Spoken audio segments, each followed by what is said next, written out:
Olá, estamos aqui para mais um episódio do Fale com a Gente. Você que está aí, fique ligadinho. Meu nome é Maria Carvalho, sou agente comunitário de saúde. Estou aqui com o nosso amigo Meu nome é Rafael, também sou agente comunitário de saúde. e hoje vamos falar um pouquinho do 8 de março, né? Mas primeiro vamos saber quem é Samara Martins. Muito bem. Meu nome é Samara Martins, como já dizemos aqui. Eu me identifico como odontopreta. Eu sou dentista de formação, mas sou militante de coração. E uma das coisas que eu fiz durante a minha formação foi justamente discutir a questão racial. E na odontologia tem muito pouco ou pouquíssimas pessoas negras, né, fazendo o curso ou até exercendo a profissão. Então, estou desenvolvendo um conceito de odontopreta, mas, para além disso, sou militante, eu sou vice-presidenta nacional da Unidade Popular, que é o partido mais recentemente legalizado no Brasil. Sou presidenta nacional também, presidenta estadual da Unidade Popular. Já fui diretora de mulheres da União Nacional dos Estudantes, a UNE. Na minha militância também no movimento estudantil, eu fui do Centro Acadêmico de Fonoaudiologia, que eu fiz uma parte de fonoaudiologia. Fui do Centro Acadêmico de Odontologia também, além dessa questão mais nacional da UNE. E hoje sou dentista da Estratégia de Saúde da Família em Parnamirim, que é o que eu gosto de fazer. Desde que eu entrei na faculdade, eu queria trabalhar no SUS. Defendo o SUS e acho que a gente tem que defender cada vez mais uma saúde pública, gratuita e de qualidade para todo mundo. Samara, como é que a gente pode unir toda essa sua história, trajetória, com a luta pelos direitos das mulheres, né? Pronto, está completamente vinculado, assim. Eu sempre falo que nós somos seres políticos, né? Apesar de muita gente dizer assim, não, mas não tem nada a ver uma coisa com a outra, ou de pensar que a nossa ascensão ela é basicamente individual. Eu não acredito em ascensões individuais, sabe? Eu acho que a ascensão ela deve ser coletiva. E nessa questão do debate das mulheres, muita gente fala assim, mas feminismo, que horror, não quero, não serve para mim, etc. E eu sempre falo assim, será que não serve mesmo? Porque a luta feminista não é de agora, não é das manifestações atuais, ela vem de muito tempo. E nós tivemos várias conquistas do movimento de mulheres, né, das mulheres feministas, né, do feminismo, que hoje ele é muito mal visto, né, ou mal propagado por uma falta de conhecimento mesmo do que é, mas foi justamente com a luta das mulheres que as mulheres puderam ter acesso à escola, que antes as mulheres não podiam estudar, as mulheres não podiam estar nas universidades, então está muito atrelado com a minha formação. Se não fosse a luta das mulheres, eu não teria nem feito uma faculdade, né? E isso foi recente. Em 1827, as meninas puderam ir estudar na escola. Em 1879, as mulheres puderam fazer a universidade. O direito a votar e ser votada, por exemplo, não era um direito para as mulheres. Inclusive, uma coisa interessante, a primeira mulher que votou, ela é do Rio Grande do Norte, é uma potiguar. Então, não era assim, né? Que às vezes a gente nasce agora e fala assim, sempre foi assim, sempre vai ser, e etc. E não é. Então, como eu sou de um partido político, já fui candidata, etc., essa luta das mulheres que vieram antes de nós, e o nome da primeira que votou em Mossoró é Celina Guimarães, que foi pioneira nisso, né, de votar. Inclusive, o voto dela foi cancelado depois, porque mesmo com o processo da legislação para autorizar o voto feminino, muitos deles eram invalidados. Então, vamos desconsiderar os votos das mulheres. Então, muitas dessas conquistas que hoje parecem muito natural foi de luta das mulheres, foram lutas feministas desenvolvidas. Mas aí o direito a trabalhar sem a autorização dos maridos, inclusive, e para nós hoje trabalhar é algo normal. Nós pensamos na nossa carreira, na nossa progressão, inclusive, da nossa formação de não só graduação, pós-graduação, PhD e etc. E parece muito natural, mas antes as mulheres não tinham nem direito de trabalhar. Elas não podiam, ou trabalhariam com a autorização dos maridos, né? Então, várias dessas conquistas têm a ver com o que a gente vive hoje. Mas, por exemplo, uma outra coisa que eu estava na pesquisa para vir para cá e achei bem interessante, por exemplo, é que as mulheres não tinham direito a ter cartão de crédito. E hoje parece muito normal. Misericórdia! E é isso. As mulheres não podiam ter cartão de crédito, porque o dinheiro delas tinha que ser controlado por um homem. Hoje, falar isso para uma mulher agora é surreal. Não, o meu cartão de crédito é outra pessoa. A mulher tinha que levar o cara no banco para ele autorizar ela ter. Isso quando foi legalmente autorizado. Então, vejam o quanto as mulheres tiveram que lutar e como as primeiras delas sofreram muito, porque não foi assim, decidi ir para a escola, vou para a escola, decidi ir para a universidade, vou para a universidade. Era isso, é com enfrentamento, com gente dizendo que não tinha que estar, que não é lugar de mulher e etc. Então, foram várias dessas conquistas que a gente teve que passar e que são dessas mulheres que vieram antes de nós, que estão, inclusive, na minha vida e garantem que hoje eu possa ser, né, ser dentista, ser militante, poder ser candidata e etc. E isso está na vida de todas as mulheres, gostando elas do feminismo ou não. Verdade. Qual a história por trás do 8 de março e por que essa data é tão significativa para a luta pelos direitos das mulheres? Legal. Essa é uma pergunta massa que daria só um podcast para a gente responder essa. Mas o 8 de março ele tem uma história muito legal. E durante muito tempo se divulgou que o 8 de março surgiu com um incêndio que aconteceu em Nova York com uma fábrica de mulheres, que 129 mulheres foram, né, incendiadas, foram queimadas vivas enquanto faziam um protesto por melhores direitos trabalhistas e etc. Só que algumas pesquisadoras foram, né, se aprofundar nesse tema e descobriram que, na verdade, a origem do 8 de março não está aí. Apesar de ser uma luta importante, porque, inclusive, as condições de trabalho das mulheres e das crianças antigamente eram muito mais pesadas do que o que a gente vive hoje, inclusive as fábricas tinham suas portas fechadas, né, no período da carga horária, né? Tinha os relógios tampados, que era para ter um controle excessivo sobre as trabalhadoras e os trabalhadores. Horas, né? Exato, jornadas gigantescas. Hoje a gente está brigando para diminuir a 8, para diminuir a escala, né? 6 por 1 e etc. Então, mas na época eram 16 horas, e era para mulher, era para criança, para os homens também, evidentemente. Mas essas pesquisadoras, elas foram se aprofundando no tema e descobriram que o 8 de março antecede esse episódio, que não foi exatamente o que gerou o 8 de março. Que é uma história escondida propositalmente, porque a história que se revelou com as pesquisadoras é que ela surge como uma proposta de Clara Zetkin, que era uma alemã comunista, que deveria ter um dia em que as mulheres do mundo inteiro se organizassem para poder defender os seus direitos. E o 8 de março, ele acontece na Rússia em 1917, que é a primeira manifestação que sucedem todas as outras manifestações e lutas da Revolução Russa, soviética, comunista. E aí, para o sistema capitalista, é muito ruim dizer que o 8 de março surgiu das comunistas, das socialistas, de um país, inclusive, que estava fazendo uma revolução socialista. Então, foi se quebrando um pouco essa lógica. Mas a verdade é que o 8 de março surge dessa proposta, numa Conferência Internacional de Mulheres, surge da primeira manifestação das russas, que era por pão, que era para o retorno dos homens dos frontes de guerra, e se inicia e se desencadeia todos os outros processos da Revolução, que era para derrubar um czar e era para construir uma sociedade socialista. Aí se propõe, inclusive por Alexandra Kollontai, que é uma russa, ela escreve sobre isso como Clara Zetkin propõe isso nessa conferência e depois, como lá na Rússia essa manifestação tinha acontecido no dia 23 de fevereiro, que era no calendário russo, que é exatamente o 8 de março no nosso calendário. E a partir daí começa-se todo o 8 de março se fazer as manifestações e as jornadas para a defesa do direito das mulheres. Então, desse surgimento do 8 de março, se cria essa tradição, vamos dizer assim, das mulheres se organizarem na rua para poder garantir os seus direitos. Então, o 8 de março não é pelo chocolate, não é pelas flores. A gente gosta de chocolate? Gosta. A gente gosta de flor? Gosta também, mas a gente gosta mais de direitos. Verdade. Então, a gente quer ganhar os chocolates e as flores, mas a gente quer ser reconhecido como igual, de fato. Não só na lei, como em algumas leis a gente já avançou, mas na prática a gente ainda não é. Então, são várias lutas. Além dessas que a gente já conquistou, como eu falei no início, né, das pautas que a gente já avançou na educação, no trabalho, etc., mas várias outras a gente ainda não alcançou. E essa igualdade de gênero, ela ainda é só de letras, ainda não é de prática. Verdade. E aí, Rafael, hoje a gente tá que tá, né? Aqui a gente tá caindo.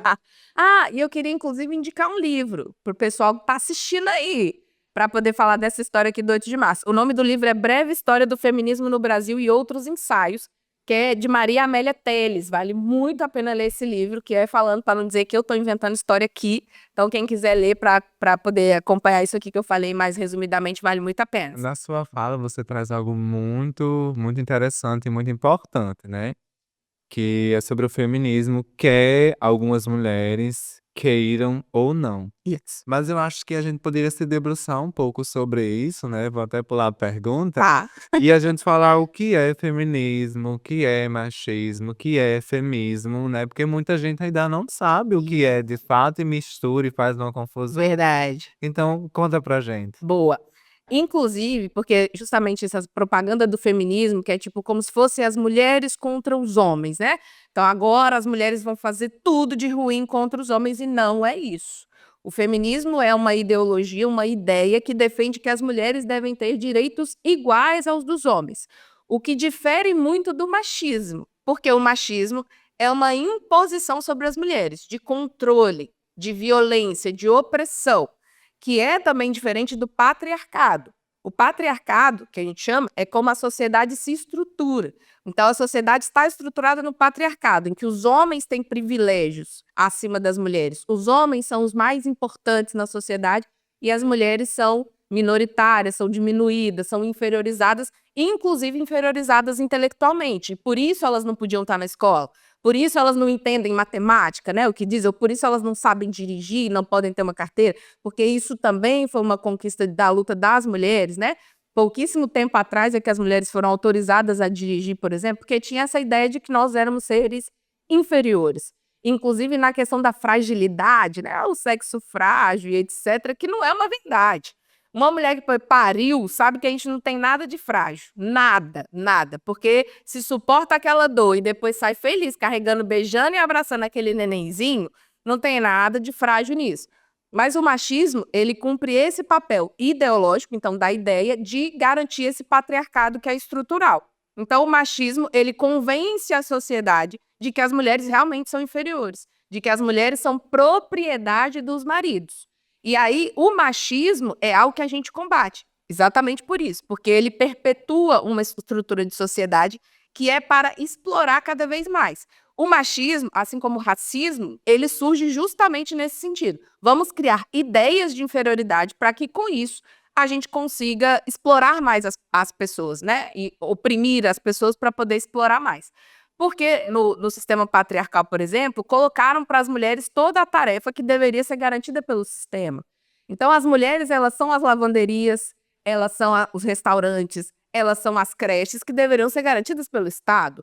Só que é ótimo que eu divulgue a ideia de que as mulheres nasceram para isso e que são elas quem devem fazer isso. Porque para quem está lá no status, né, na classe dominante exploradora, é ótimo que todo mundo pense assim, porque elas vão fazer isso de graça. Então, é necessário destruir a sociedade patriarcal que coloca o homem no centro e com o seu privilégio, e é necessário combater a ideia de que isso está certo, que é essa ideia do machismo, né? O machismo como uma ideia de opressão, de controle da ideia das pessoas.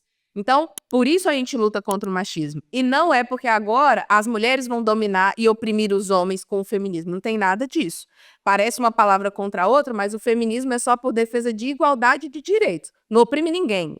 Nós não matamos ninguém. E a gente diz, por exemplo, que o machismo mata. Porque o machismo ele é capaz de inferiorizar uma pessoa ao ponto de eu achar que eu posso matar ela. Do cara achar que tem a propriedade daquela pessoa e matar ela. O feminismo matou quem? Ninguém. O feminismo trouxe esses avanços que a gente está conversando aqui desde o início dessa conversa. Então, defender o feminismo é defender essa libertação das mulheres, essa ascensão coletiva das mulheres. Já o machismo é para oprimir, é para diminuir, é para considerar a mulher como ser inferior. Então, seria mais ou menos a diferença do que é o feminismo, do que é o machismo, do que é o patriarcado. Perfeito. Foi? E Samara, aqui no Brasil, como é que você visualiza? Brasil, Nordeste, Rio Grande do Norte, né? Os maiores desafios, né? As maiores lutas para se garantir os direitos das mulheres e a igualdade de gênero de fato, né? Verdade.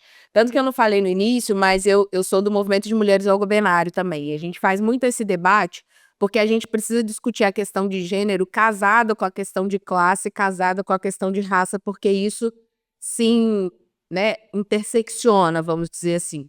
Porque, por exemplo, não dá para você dizer que a discussão do feminismo para as mulheres pobres da favela é a mesma discussão do feminismo para as mulheres da universidade, justamente por conta desses desafios. As mulheres da periferia e da favela, elas estão tentando sobreviver, elas estão tentando comer. E nós temos ainda no Brasil uma quantidade de famílias, e principalmente de mulheres e crianças, porque uma parte considerável das famílias é chefiadas pelas mulheres, passa fome.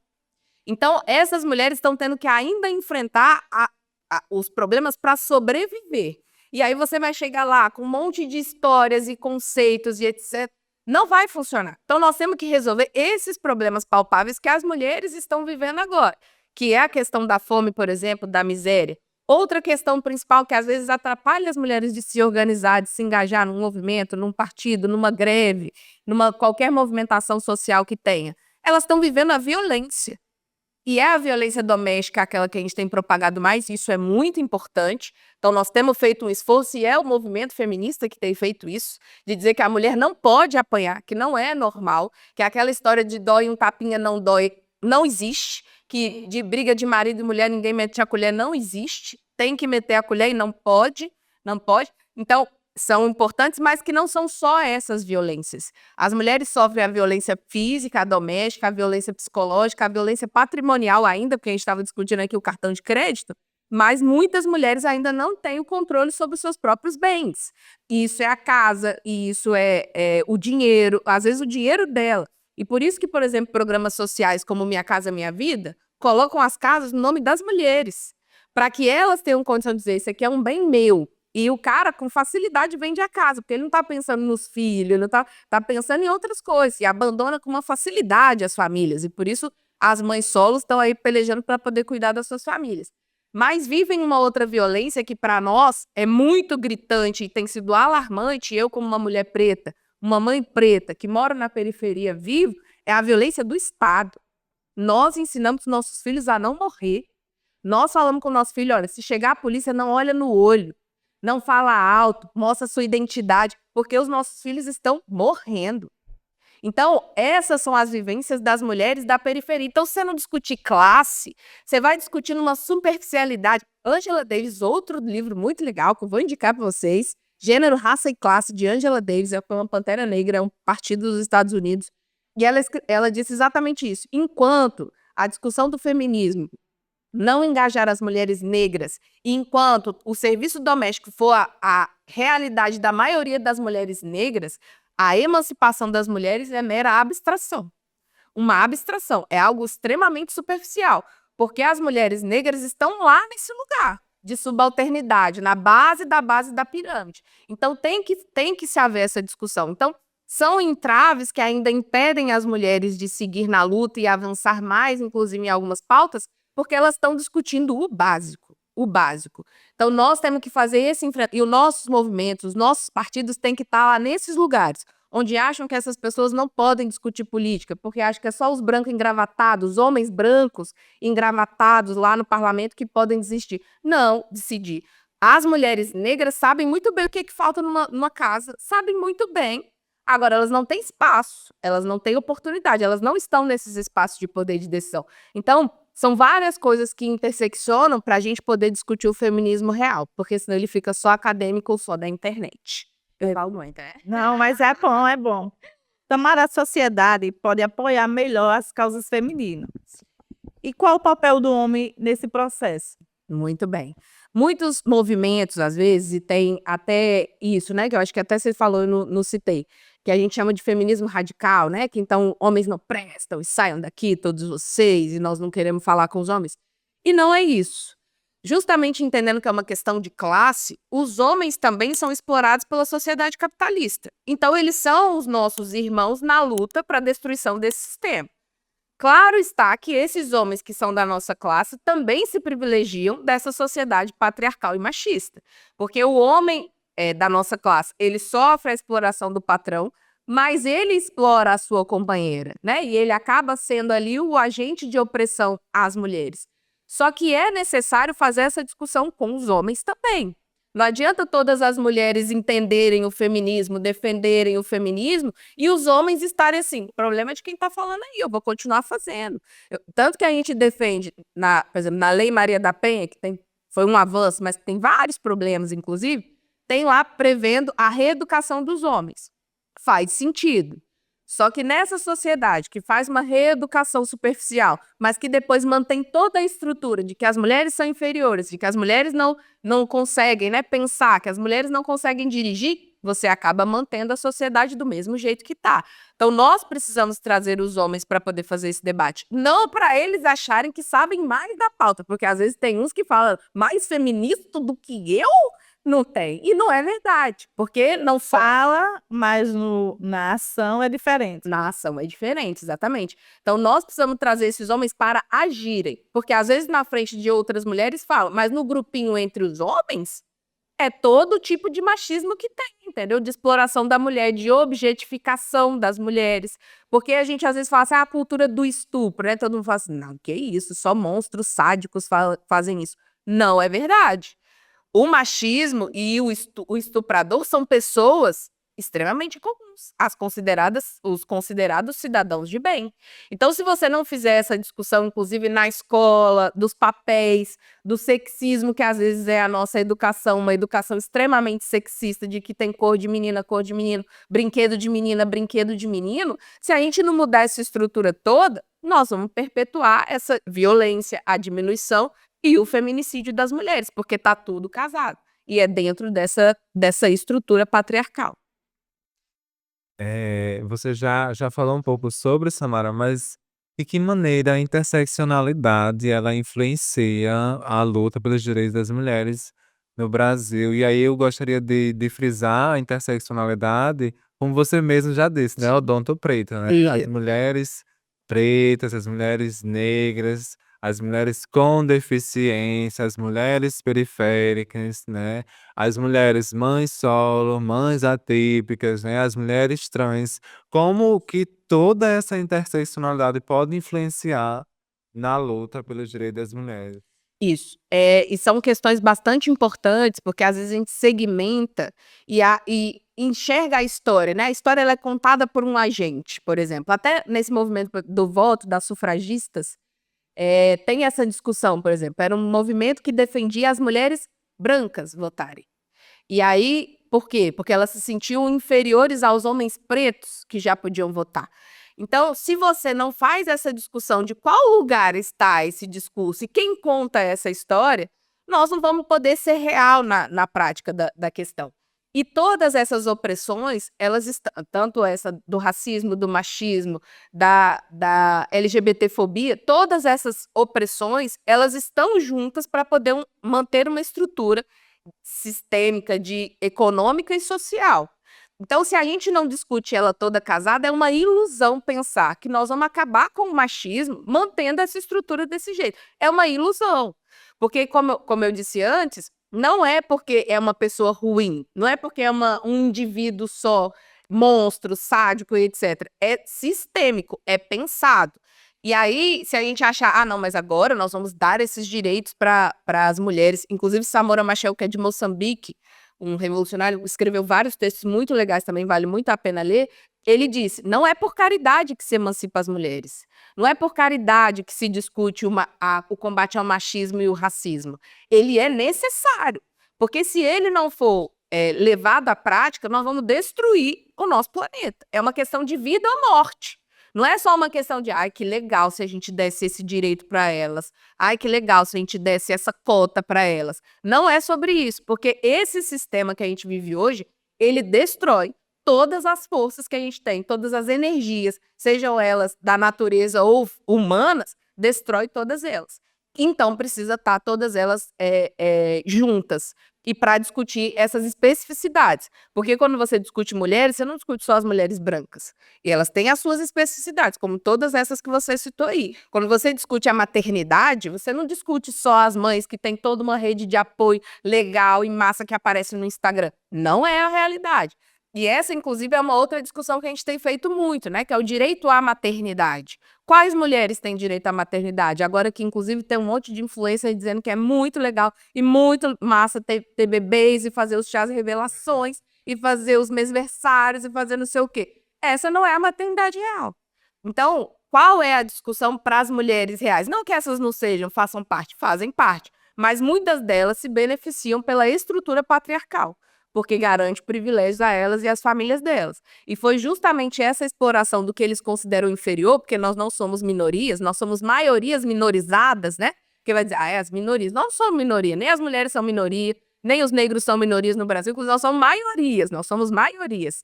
Mas somos minorizadas, né? Inferiorizadas, nós precisamos fazer esse combate muito mais profundo, para que a gente quebre o que é o cerne da questão. Não adianta que a gente colorir aqui em cima e a raiz continuar forte, e é a raiz do sistema. E aí, por isso, a gente precisa tratar todas as especificidades, mas atacar a raiz. Verdade. E por isso a gente chama a gente de radical. Radical é isso. É ir na raiz dos problemas, né? Samara, várias conquistas, né? E recentemente teve muitas conquistas Isso. de direitos de mulheres no Brasil. E como elas foram alcançadas? Pronto. Todas essas lutas, que é o que a gente até disse no início, parece que elas vieram do nada e que elas brotaram da boa vontade, né? Tipo como foi da Princesa Isabel, de nos dar. Não foi, não foi. Foi com muita luta, né? Muita luta. E é isso, por exemplo, dos quilombos. Os quilombos organizados conseguiram acabar com o sistema de escravidão. Isso. A princesa foi forçada, uma oportunista que depois quis ser a dona do rolê. E aí, como eles que contaram a história, fica parecendo que foram eles mesmos. Mas todas essas lutas, essas conquistas, na verdade, foram pela luta das mulheres organizadas. Então, é necessário que as mulheres estejam organizadas. Isso que a gente faz do chamado no 8 de março, para as mulheres se organizarem nos sindicatos, se organizarem nas entidades, né, nos clubes de mães, inclusive, nas associações de bairro, é porque é uma necessidade as mulheres se organizarem. Por quê? Porque, por exemplo, hoje a gente tem uma representatividade no parlamento minúscula. Eu acho que 81 senadores que a gente tem, 15 são mulheres só. E nem essas estão defendendo muito a nossa pauta, não. Elas até estão lá, mas não defendem a pauta. Inclusive, muitas delas defendem o contrário. Diz que não precisa de feminismo. Teve uma que esses dias estava lá dizendo que ela mesma não precisava de feminismo, que o certo era voltar tudo para ela, a pessoa que está no parlamento trabalhando, fora de casa. Aí você fala, você vai largar tudo e vai voltar para sua casa, ficar cozinhando com o marido? Não vai, não vai. Então, todas essas lutas, essas conquistas foram com muita luta. E algumas de enfrentamento, como essas, por exemplo, dos negros no Brasil. Mas tivemos conquistas muito importantes. Uma delas foi essa que eu falei, a Lei Maria da Penha, foi em 2006 agora, é agorinha mesmo, não foi um negócio de 1000 anos atrás. Tem muitos problemas, nós temos que avançar muito ainda na lei para que ela seja efetiva, né? Nessas medidas protetivas, no acolhimento dessas mulheres, nas delegacias, inclusive de mulheres que não têm nenhum preparo para receber as mulheres, mas também foi agora, em 2000 e pouco, que se criou as delegacias especificamente para as mulheres, porque esses marcos legais, apesar deles serem insuficientes, mas eles são importantes. É uma forma do Estado dizer assim, nós enxergamos isso como um problema. Porque quando se nega o problema, não se mexe. Porque se eu falar assim, não, isso não existe, não. Para que eu vou criar coisas, né, para poder resolver? Se eu não acho um problema, eu não preciso criar nada para resolver. Então, quando você considera que a violência contra a mulher é um problema, eu me mexo para resolver. Quando eu considero que existe uma morte que ela é especificamente pela questão do gênero, eu me mexo para resolver, que foi a lei do feminicídio também, que é de agora, 2015, não foi a de eterno, né? A gente já estava todo mundo por aqui quando isso apareceu. E veja o quanto é utilizada, né? Porque toda semana é 1 milhão de casos de mulheres que foram assassinadas porque são mulheres. Porque muita gente fala assim, mas somos humanos, todo é assassinato. Não é, elas morreram porque elas são mulheres. E o cara acha que é dono dela, que ela é uma propriedade dela. A violência política, que também a gente conseguiu como marco agora em 2021. E tem um dado que eu achei super engraçado, porque eu nem sabia, inclusive, quando eu estava vendo sobre esses marcos agora, existe um dispositivo que tinha na lei que foi mudado agora, em 2002, e que só deixou de ser um critério para anular o casamento, em 2002, a virgindade das mulheres. E aí, quando a gente fala que o Estado quer controlar os nossos corpos, não é uma invenção feminista das mulheres doidas malucas. Até 2002, um homem poderia anular o casamento se ele considerasse que a mulher não era mais virgem. Se isso não é controlar os nossos corpos, é o quê? Né? E olha que talvez em 2002 ninguém nem esteja mais contando mais com isso, mas ainda estava na legislação. Então, veja como o atraso na legislação, ele também perpassa a ideia das pessoas.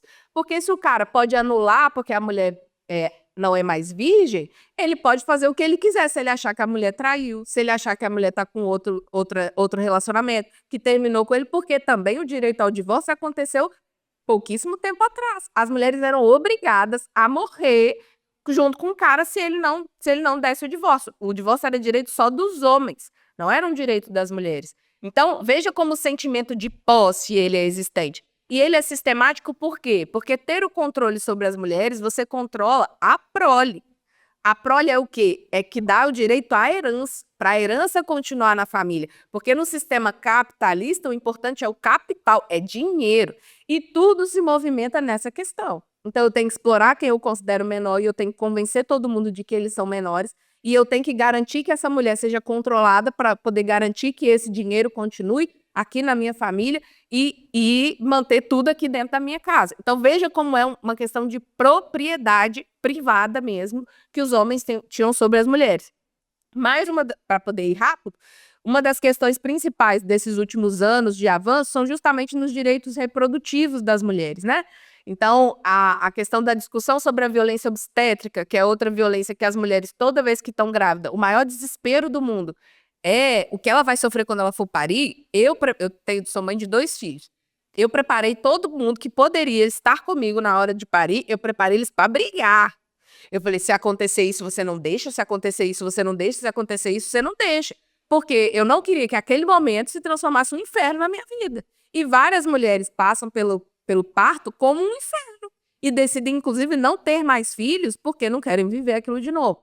Então, tem avançado essa discussão sobre a humanização do parto, né? A humanização do SUS, que é o que a gente faz, e é engraçado porque que tempos são esses em que a gente tem que defender o óbvio, né? Como diz Bertolt Brecht, porque nós estamos tentando humanizar os humanos, cara, né? É ridículo, mas é isso, e nós estamos discutindo para humanizar esses processos que já deveriam ser muito naturais entre nós.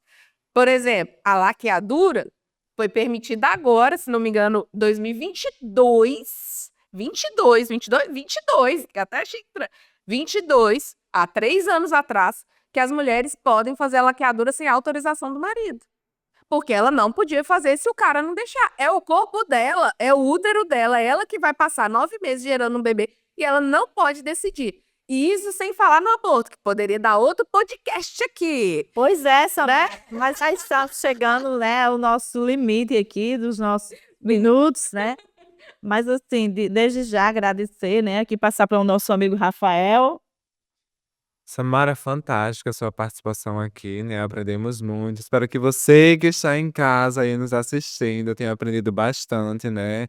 Infelizmente, são muitas dores, mas a gente tem que pensar no horizonte, na organização, né, das mulheres, na organização da luta, para que a gente possa superar tudo isso de fato, né? Como você falou, humanizar humanos em 2025. Gente, acorda, né? É verdade. Falar o óbvio ainda, por favor, né? Verdade. Então, só pra gente finalizar, trouxe uma frase, né, de Audre Lorde, né, que ela fala que não sou livre enquanto outra mulher for prisioneira, mesmo que as correntes dela sejam diferentes das minhas, né? Perfeito. Então é exatamente isso, Samara. Deixa eu só falar um negocinho. Sim. Chamar todo mundo pro 8 de março. Vai ter ato de rua em Natal, em Parnamirim, em Mossoró. Então, tem outras cidades também que devem estar organizando. Vamos todo mundo participar. Temos muito direito para alcançar. A mulher deve estar onde ela quiser. E é exatamente isso. A liberdade é uma constância de luta. E nós temos que lutar para a liberdade da nossa mente, do nosso corpo e do nosso povo, né? Não se esqueça de se inscrever no nosso canal, curtir, comentar bastante, compartilhar bastante. Então é isso, não se esqueça, fale com a gente. Até o próximo episódio.